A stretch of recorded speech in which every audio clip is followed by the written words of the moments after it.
대한항공 1등석. 늦은 밤 대부분의 승객들이 깊이 잠든 비행기 안에서 50대 대기업 임원 정윤호는 홀로 노트북을 들여다보며 업무에 몰두하고 있다. 그때 은은한 향기와 함께 다가온 승무원 서하진. 짧은 대화와 스치는 눈빛, 그리고 이유를 알 수 없는 묘한 끌림.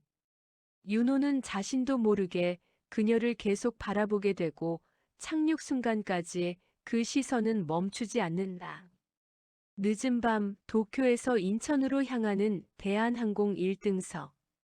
대부분의 승객들은 이미 깊은 잠에 빠져 있었다. 은은한 조명 아래 고요하게 흐르는 비행기 엔진 소리. 그 안에서 단 한 사람, 50대 초반의 대기업 임원 정윤호만이 여전히 깨어 있었다. 윤호의 앞에는 켜진 노트북. 모니터 속 서류 파일을 넘기며 그는 메모를 하고 때로는 깊은 한숨을 내쉬었다. 그의 표정은 단단했지만 어딘가 지쳐 보였다. 20년 넘게 대기업 임원 자리를 지켜온 남자. 겉으로 보기엔 성공한 인생이었지만 속은 늘 비어 있었다. 그 순간 고요를 깨는 은은한 향기가 다가왔다. 부드러운 목소리와 함께 한 여인이 그의 옆에 섰다. 고객님, 혹시 뭐 필요하신 거 있으세요? 윤호가 고개를 들었다. 그 순간 시간은 잠시 멈춘 듯 했다. 고운 미소와 단정한 승무원 제복, 빛나는 눈동자. 그녀는 대한항공 국제선 수석 승무원 서하진이었다. 이유를 알 수 없는 묘한 끌림. 윤호는 자신도 모르게 그녀를 계속 바라봤다. 하진은 짧은 안내를 마치고 다른 승객에게로 향했다. 하지만 윤호의 시선은 그 뒤를 끝까지 따라갔다. 비행기가 착륙할 때까지 윤호의 눈길은 여러 번 그녀에게 향했다. 말은 거의 섞지 않았지만 마음 한켠에 이상한 불씨가 피어오르고 있었다. 며칠 후 서울의 한 조용한 카페. 윤호는 업무 보고서를 정리하며 커피를 홀짝였다. 그때 문이 열리고 들어오는 한 사람. 윤호의 시선이 순간 멈췄다. 하얀 블라우스에 청바지, 머리를 묶은 단정한 모습. 비행기에서 보았던 바로 그 여인 서하진이었다. 그녀도 윤호를 알아본 듯 놀란 표정으로 눈이 마주쳤다. 짧은 미소, 그리고 고개를 살짝 숙여 인사하는 그녀. 윤호는 심장이 빠르게 뛰는 것을 느꼈다. 그날 둘은 길게 대화를 나누지 않았다. 하지만 그 짧은 인사가 이상하게도 하루 종일 머릿속에서 떠나지 않았다. 윤호는 이미 알고 있었다. 이 만남이 우연이 아니라는 걸, 아니 우연이었으면 좋겠다는 걸. 윤호의 삶은 늘 반복이었다. 아침 6시에 일어나 출근, 끝없는 회의, 거래처 접대, 그리고 늦은 귀가. 집에 돌아가면 차가운 공기와 형식적인 대화뿐. 아내 박서영은 재벌가의 딸. 그와의 결혼은 사랑이 아닌 조건으로 이루어진 계약에 가까웠다. 결혼 1년 만에 서로의 마음은 이미 식었고 남은 건 체면과 사회적 지위뿐이었다. 그런 삶 속에서 하진은 유일하게 그의 심장을 뛰게 하는 사람이었다. 커피숍에서의 짧은 재회 이후 그는 무의식적으로 그녀를 찾고 있었다. 며칠 뒤 윤호는 출장 보고서를 마친 후 그 카페로 향했다. 혹시나 하는 마음이었다. 그리고 그 자리에 하진이 앉아 있었다. 책을 읽고 있던 그녀는 윤호를 보자 환하게 웃었다. 그날 두 사람은 처음으로 긴 대화를 나눴다. 비행에서 있었던 소소한 일, 각자의 취미, 좋아하는 음악, 그리고 외로움에 관한 이야기. 하진은 오랜 연애 끝에 이별한 후 일과 여행만으로 시간을 채우고 있었다. 화려해 보이는 승무원 생활 속에서도 그녀의 삶은 지독하게 외로웠다. 윤호 역시 비슷했다. 성공과 부를 가졌지만 마음을 나눌 사람은 없었다. 대화가 길어질수록 두 사람은 서로를 향한 경계심이 옅어졌다. 그날 이후 그 카페는 그들의 비밀스러운 만남의 장소가 되었다. 어느 비 오는 저녁, 윤호는 하진과 함께 카페를 나섰다. 우산 하나를 나눠 쓴 채 빗방울 사이로 스치는 손끝. 순간적인 떨림. 그 떨림은 곧 위험한 방향으로 마음을 끌고 갔다. 윤호는 알고 있었다. 이 선을 넘으면 돌아갈 수 없다는 걸. 하지만 그날 밤 그의 발걸음은 이미 호텔 쪽으로 향하고 있었다. 비가 내리던 저녁 윤호와 하진은 호텔 로비 앞에서 잠시 발걸음을 멈췄다. 유리병 너머로 보이는 빗방울들이 네온 사인을 번지게 만들고 그 빛이 두 사람의 얼굴 위에 부드럽게 내려앉았다. 이 시간에 여기까지 온 건 처음이네요. 하진의 목소리는 조심스러웠지만 눈빛만큼은 그렇지 않았다. 윤호는 잠시 대답 대신 그녀를 바라봤다. 그리고 한 걸음 앞으로 다가섰다. 엘리베이터 문이 닫히자 공간 안에 남은 건 두 사람뿐이었다. 아무 말이 오가지 않았지만 숨소리가 점점 더 가까워졌다. 하진의 손끝이 윤호의 셔츠 소매에 살짝 닿는 순간 윤호는 그 손을 부드럽게 잡았다. 객실 문이 열리고 불빛이 켜지자마자 마치 오랫동안 참아온 무언가가 한꺼번에 터져나오듯 그들은 서로를 끌어안았다. 그 순간 세상은 사라지고 오직 두 사람의 온기와 향기만 남았다. 윤호는 하진의 머리칼에 얼굴을 묻었고 그녀는 그의 심장 소리를 들으며 눈을 감았다. 심장은 미친 듯이 뛰고 있었다. 마치 오래전 잃어버린 청춘이 다시 돌아온 듯 뜨겁고 서두르는 리듬이었다. 창밖에서는 빗줄기가 유리를 때리고 있었지만 객실 안에서는 그보다 훨씬 뜨겁고 격렬한 감정이 부딪혔다. 옷이 하나둘 벗겨지며 바닥에 떨어질 때마다 그들의 숨소리는 깊어지고 간격은 좁아졌다.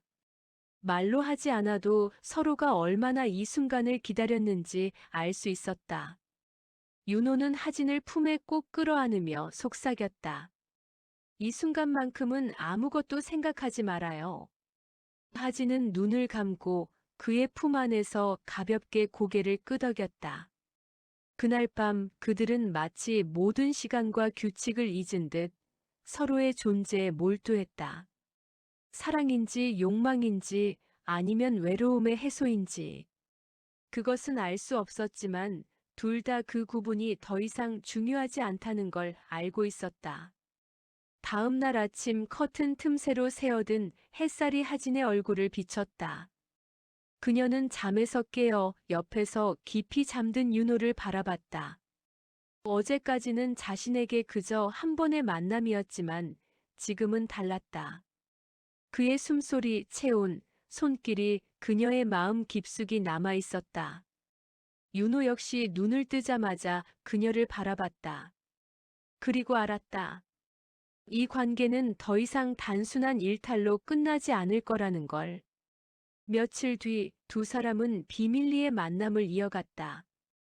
짧은 점심 식사, 퇴근 후의 저녁, 주말의 드라이브. 그 시간들은 위험했지만 동시에 삶의 전부가 된 듯 달콤했다. 그러나 모든 비밀은 결국 누군가에게 들키게 마련이다. 윤호의 아내 박서영은 남편의 미묘한 변화를 감지하기 시작했다. 집에 돌아와도 웃음을 숨기지 못하는 표정, 알 수 없는 향기, 그리고 무엇보다 휴대전화에 새로 생긴 잠금 패턴. 서영은 직감했다. 남편이 다른 여자를 만나고 있다는 것을. 비가 내리던 저녁 윤호와 하진은 호텔 로비 앞에서 잠시 발걸음을 멈췄다. 유리병 너머로 보이는 빗방울들이 네온 사인을 번지게 만들고 그 빛이 두 사람의 얼굴 위에 부드럽게 내려앉았다. 이 시간에 여기까지 온 건 처음이네요. 하진의 목소리는 조심스러웠지만 눈빛만큼은 그렇지 않았다. 윤호는 잠시 대답 대신 그녀를 바라봤다. 그리고 한 걸음 앞으로 다가섰다. 엘리베이터 문이 닫히자 공간 안에 남은 건 두 사람뿐이었다. 아무 말이 오가지 않았지만 숨소리가 점점 더 가까워졌다. 하진의 손끝이 윤호의 셔츠 소매에 살짝 닿는 순간 윤호는 그 손을 부드럽게 잡았다. 객실 문이 열리고 불빛이 켜지자마자 마치 오랫동안 참아온 무언가가 한꺼번에 터져나오듯 그들은 서로를 끌어안았다. 그 순간 세상은 사라지고 오직 두 사람의 온기와 향기만 남았다. 윤호는 하진의 머리칼에 얼굴을 묻었고 그녀는 그의 심장 소리를 들으며 눈을 감았다. 심장은 미친 듯이 뛰고 있었다. 마치 오래전 잃어버린 청춘이 다시 돌아온 듯 뜨겁고 서두르는 리듬이었다. 창밖에서는 빗줄기가 유리를 때리고 있었지만 객실 안에서는 그보다 훨씬 뜨겁고 격렬한 감정이 부딪혔다. 옷이 하나둘 벗겨지며 바닥에 떨어질 때마다 그들의 숨소리는 깊어지고 간격은 좁아졌다. 말로 하지 않아도 서로가 얼마나 이 순간을 기다렸는지 알 수 있었다. 윤호는 하진을 품에 꼭 끌어안으며 속삭였다. 이 순간만큼은 아무것도 생각하지 말아요. 하진은 눈을 감고 그의 품 안에서 가볍게 고개를 끄덕였다.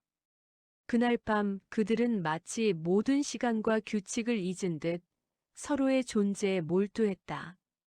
사랑인지 욕망인지 아니면 외로움의 해소인지 그것은 알 수 없었지만 둘 다 그 구분이 더 이상 중요하지 않다는 걸 알고 있었다. 다음 날 아침 커튼 틈새로 새어든 햇살이 하진의 얼굴을 비췄다. 그녀는 잠에서 깨어 옆에서 깊이 잠든 윤호를 바라봤다. 어제까지는 자신에게 그저 한 번의 만남이었지만 지금은 달랐다. 그의 숨소리, 체온, 손길이 그녀의 마음 깊숙이 남아 있었다. 윤호 역시 눈을 뜨자마자 그녀를 바라봤다. 그리고 알았다. 이 관계는 더 이상 단순한 일탈로 끝나지 않을 거라는 걸. 며칠 뒤 두 사람은 비밀리에 만남을 이어갔다. 짧은 점심 식사, 퇴근 후의 저녁, 주말의 드라이브. 그 시간들은 위험했지만 동시에 삶의 전부가 된 듯 달콤했다. 그러나 모든 비밀은 결국 누군가에게 들키게 마련이다. 윤호의 아내 박서영은 남편의 미묘한 변화를 감지하기 시작했다. 집에 돌아와도 웃음을 숨기지 못하는 표정, 알 수 없는 향기, 그리고 무엇보다 휴대전화에 새로 생긴 잠금 패턴. 서영은 직감했다. 남편이 다른 여자를 만나고 있다는 것을. 윤호는 그날 이후로 하루의 절반을 하진을 떠올리며 보냈다. 회의 중에도 보고서를 읽는 중에도 심지어 집에 있는 순간조차 그녀의 웃음이 머릿속을 스쳤다. 이런 자신이 무모하다는 걸 알면서도 그는 멈출 수 없었다. 아내의 직감. 박서영은 결혼 20년 차의 아내였다. 남편의 미묘한 기류 변화를 감지하기에는 충분한 시간이었다. 저녁 식사 자리에 앉아 그녀는 윤호의 시선을 유심히 관찰했다. 예전에는 무심하게 TV를 보거나 스마트폰을 만지던 그가 요즘은 웃음을 머금은 채 멍하니 공허한 시선을 띄우고 있었다. 그리고 휴대전화는 늘 손에서 떨어지지 않았다. 그 화면 속에서 누군가와 메시지를 주고받는 듯한 손놀림. 서영은 그 모든 것을 마음속에서 하나로 이어붙였다. 위험 속의 달콤함. 그날 저녁 윤호는 하진에게 메시지를 보냈다. 오늘 밤 보고 싶어요. 잠깐이라도. 답장은 오래 걸리지 않았다. 10시 예전 그곳. 그 예전 그곳은 두 사람만이 아는 호텔의 한 객실이었다. 문이 열리자마자 하진은 미소를 지으며 윤호의 품으로 파고들었다. 두 사람은 서로의 체온을 확인하듯 오랜 연인처럼 숨소리를 나눴다. 창밖으로 보이는 도시의 불빛은 눈부셨지만 그 불빛조차 두 사람의 시야에는 들어오지 않았다. 시간은 빠르게 흘렀고 그 순간만큼은 세상에서 둘만 존재했다. 그러나 서영의 의심은 이미 행동으로 옮겨지고 있었다. 그녀는 사설 탐정을 고용해 남편의 일거수일투족을 추적하게 했다. 그리고 며칠 후 한 장의 사진이 그녀의 손에 도착했다. 그 사진 속에는 윤호와 하진이 호텔 로비에서 나오는 장면이 고스란히 담겨 있었다. 서영은 손끝이 떨릴 만큼 분노했지만 표정 하나 바꾸지 않았다. 그녀는 속으로 생각했다. 그래, 끝까지 가보자. 윤호와 하진은 아무것도 모른 채 만남을 이어갔다. 하진은 점점 더 그에게 마음을 열었고 윤호는 그녀와의 시간을 위해 거짓말을 서슴지 않았다. 하지만 윤호의 마음 속에는 한 가지 불안이 고개를 들고 있었다. 이 관계가 들키는 순간 그는 모든 걸 잃게 된다는 사실. 직장, 명예, 재산 그리고 가족. 그럼에도 그는 멈추지 않았다. 하진을 보는 순간 모든 불안은 사라지고 오직 한 가지 감정만 남았다. 그녀가 없으면 나는 다시 공허 속으로 떨어질 거야. 어느 날 밤 하진은 조심스럽게 물었다. 우리 이렇게 계속 괜찮을까요? 윤호는 대답 대신 그녀를 끌어안았다. 그리고 낮게 단호하게 속삭였다. 괜찮아요. 내가 지킬게. 그 말에 하진의 눈이 흔들렸지만 곧 고개를 끄덕였다. 그러나 그녀의 마음 한편에서는 설명할 수 없는 불안이 자라나고 있었다. 그리고 그 불안은 며칠 후 현실이 된다. 윤호의 집 앞에 한 장의 봉투가 도착하면서 그날 밤 윤호의 집 거실. 고급 와인잔에 따라진 붉은 액체가 은은한 조명을 받아 번쩍였다. 아내 박서영은 평소보다 차분한 표정으로 남편을 기다리고 있었다. 그리고 그의 앞에 한 장의 흑백 사진을 조용히 밀어놓았다. 윤호의 손끝이 사진을 잡는 순간 숨이 멎는 듯한 감각이 스쳤다. 그 사진 속에는 자신과 하진이 호텔 로비를 나서는 장면이 선명하게 찍혀 있었다. 출장이라고 했죠. 그런데 이게 출장 모습이에요? 서영의 목소리는 낮고 날카로웠다. 윤호는 말문이 막혔다. 수십 번의 협상 테이블에서 이겨온 그였지만 지금 이 자리에서만큼은 한마디도 내뱉을 수 없었다. 서영은 재벌가의 딸이었다. 그녀의 집안은 윤호의 회사 주요 주주 중 하나였고 그 덕분에 그는 임원 자리까지 오른 것이었다. 그리고 그 사실을 서영은 누구보다 잘 알고 있었다. 당신이 가진 건 전부 내 아버지가 깔아준 판 위에 올려놓은 거야. 그런데 감히 날 기만해? 그녀의 눈빛은 차가웠다. 서영은 휴대전화를 꺼내더니 화면을 그의 눈앞에 내밀었다. 거기에는 호텔 CCTV 영상, 문자 메시지 캡처, 그리고 다수의 사진이 차례대로 재생되고 있었다. 내가 이걸 언론에 뿌리면 당신 인생은 끝나. 윤호의 심장이 무너져 내리는 소리가 귀 안쪽에서 울렸다. 그날 이후 윤호는 하진과의 연락을 최소화하려 했다. 그러나 그녀의 얼굴이, 목소리가, 그 온기가 머릿속에서 떠나지 않았다. 결국 그는 다시 그녀를 불러냈다. 호텔 객실 문이 닫히자마자 두 사람은 서로를 끌어안았다. 이번엔 평소보다 절박했다. 마치 이 시간이 마지막일지도 모른다는 불안이 두 사람을 더 강하게 묶었다.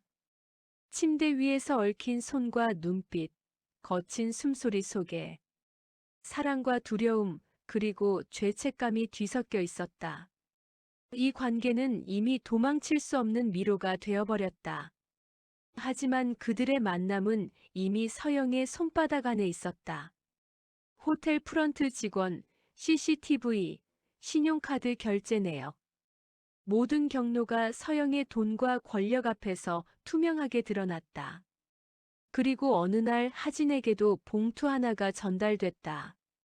그 안에는 윤호의 결혼 생활, 자녀, 그리고 재산 내역까지 낱낱이 적힌 서류가 들어 있었다. 맨 마지막 장에는 짧은 메모가 붙어 있었다. 그가 잃을 모든 걸 보고도 당신이 계속 그를 가질 수 있을까요? 하진은 손이 떨렸다. 윤호에 대한 감정과 이 관계가 가져올 재앙 사이에서 갈등이 시작됐다. 서영은 한 발 더 나아갔다. 그녀는 자신의 집안이 소유한 언론사 편집국장을 불러 특종을 제안했다. 대기업 임원의 불륜 스캔들, 그리고 내연녀의 정체 공개. 그 뉴스가 나가는 순간 윤호의 커리어와 평판은 완전히 무너질 것이었다. 그러나 서영은 당장 기사화하지 않았다. 대신 윤호에게 제안했다. 이혼하지 마. 내 옆에서 평생 고개 숙이고 살아. 그럼 이 자료는 묻어둘게. 그 말에 윤호는 속으로 끓어오르는 분노를 억눌렀다. 그러나 동시에 서영의 권력 앞에서 자신이 얼마나 무력한지도 절감했다. 그날 밤 윤호는 홀로 술을 마셨다. 그리고 결심했다. 이대로 당하고만 있지 않겠다고. 돈과 권력 그리고 비밀. 그가 가진 모든 수단을 동원해 서영을 무너뜨릴 방법을 찾기로 했다. 하지만 그 계획이 성공하기 전에 이미 누군가는 그를 향한 더 큰 덫을 준비하고 있었다. 비가 억수같이 쏟아지던 밤 윤호는 사무실 한쪽 책상 서랍을 열었다. 서류철 속에는 서영이 빼돌린 회사 자금 내역이 고스란히 들어 있었다. 그는 이 자료만 언론에 흘리면 서영을 무너뜨릴 수 있다는 확신이 들었다. 그러나 손끝이 서류를 쥐는 순간 휴대전화가 울렸다. 번호는 차단해 두었던 하진이었다. 지금 만나야 해요. 그녀의 목소리는 떨리고 있었다. 윤호는 곧장 호텔로 향했다. 문을 열자 하진은 울먹이며 봉투 하나를 내밀었다. 그 안에는 서영이 건넸던 수표와 계약서, 그리고 함께 찍힌 사진이 들어 있었다. 이걸 받으라고 했어요. 당신을 버리는 조건으로. 윤호는 사진을 손에 쥐고 숨을 거칠게 몰아쉬었다. 그녀를 안아올리고 서로의 체온에 의지하며 한동안 말없이 서 있었다. 그러나 이 순간조차 안전하지 않았다. 어디선가 셔터 소리가 작게 스쳤다. 다음 날 아침 주요 포털의 메인 화면에 대기업 임원 불륜 스캔들이 떠올랐다. 윤호와 하진의 얼굴, 호텔 CCTV 캡처, 문자 대화까지 그대로 노출되어 있었다. 기사는 순식간에 확산됐다. 주식은 급락했고 회사는 비상 경영 체제에 들어갔다. 윤호는 즉시 서영을 찾아갔다. 당신이 한 거야? 서영은 와인잔을 비우며 짧게 웃었다. 증거 없잖아. 그리고 이건 시작에 불과해. 분노에 치민 윤호는 바로 서류철을 꺼냈다. 내가 빼돌린 자금 내역, 내가 갖고 있어. 그 말에 서영의 눈빛이 순간 흔들렸지만 곧 비웃음으로 바뀌었다. 그거 이미 다른 이름으로 다 돌려놨어. 넌 나한테서 아무것도 못 빼앗아. 그 시각 하진은 또 다른 장소에서 낯선 인물과 마주하고 있었다. 그는 윤호의 회사와 거래하는 하청업체 대표였고 하진과는 오래전부터 내밀한 관계였다. 약속대로 자료는 넘겼어요. 대신 내 몫은 지켜주셔야 해요. 그녀의 손에 쥐어진 USB에는 윤호와 서영, 그리고 회사 비자금과 관련된 모든 자료가 담겨 있었다. 세 사람 모두가 서로를 함정에 몰아넣었고 그 함정은 이제 걷잡을 수 없이 깊어지고 있었다. 그리고 그 끝에는 누군가의 완전한 몰락이 기다리고 있었다. 윤호는 사무실에서 쫓겨나듯 나왔다. 임원실 문은 이미 다른 이름의 명패로 바뀌어 있었고 보안 카드는 무효 처리됐다. 그의 휴대전화로는 협력사, 언론, 은행에서 끊임없이 전화가 쏟아졌다. 모두가 등을 돌린 순간이었다. 그 와중에 하진에게서 연락이 왔다. 이제 우리가 같이 도망가요. 그 목소리는 애절했지만 윤호는 더 이상 그녀를 온전히 믿을 수 없었다. 그녀가 서영에게서 수표를 받았던 장면, 그리고 낯선 남자와 마주하던 모습이 머릿속에 겹쳐졌다. 윤호는 마지막으로 한 번만 그녀를 믿기로 했다. 두 사람은 공항 근처의 한 호텔에서 만나기로 했다. 그곳에서 함께 해외로 떠나 새로운 삶을 시작하자는 약속이었다. 호텔 방문을 열자 하진은 여행 가방과 함께 서 있었다. 그녀는 웃으며 윤호를 끌어안았다. 이제 다 끝났어요. 그러나 그 순간 문이 거칠게 열리며 서영이 들어왔다. 그 뒤를 따라 경찰과 수사관들이 밀려왔다. 윤호는 얼어붙은 채 서류 가방을 내려다봤다. 그 안에는 자신이 서영을 협박하려고 모아둔 회사 내부 기밀 자료가 들어 있었다. 서영이 경찰을 향해 차갑게 말했다. 이 사람이 산업기밀을 빼돌렸습니다. 수갑이 그의 손목에 채워졌고 하진은 눈물을 글썽이며 한 발 물러섰다. 그 눈빛에는 슬픔과 동시에 이상한 안도감이 스쳤다. 윤호는 그 순간 깨달았다. 이 판의 마지막 승자는 서영도 자신도 아닌 하진일지도 모른다는 걸. 며칠 후 해외의 한 해변에서 하진이 홀로 와인잔을 기울이고 있었다. 그 옆에는 새로운 남자의 그림자가 드리워졌다. 그녀는 부드럽게 웃으며 말했다. 다시 시작해볼까요? 그 웃음은 마치 끝없는 게임의 새로운 서막을 알리는 신호 같았다.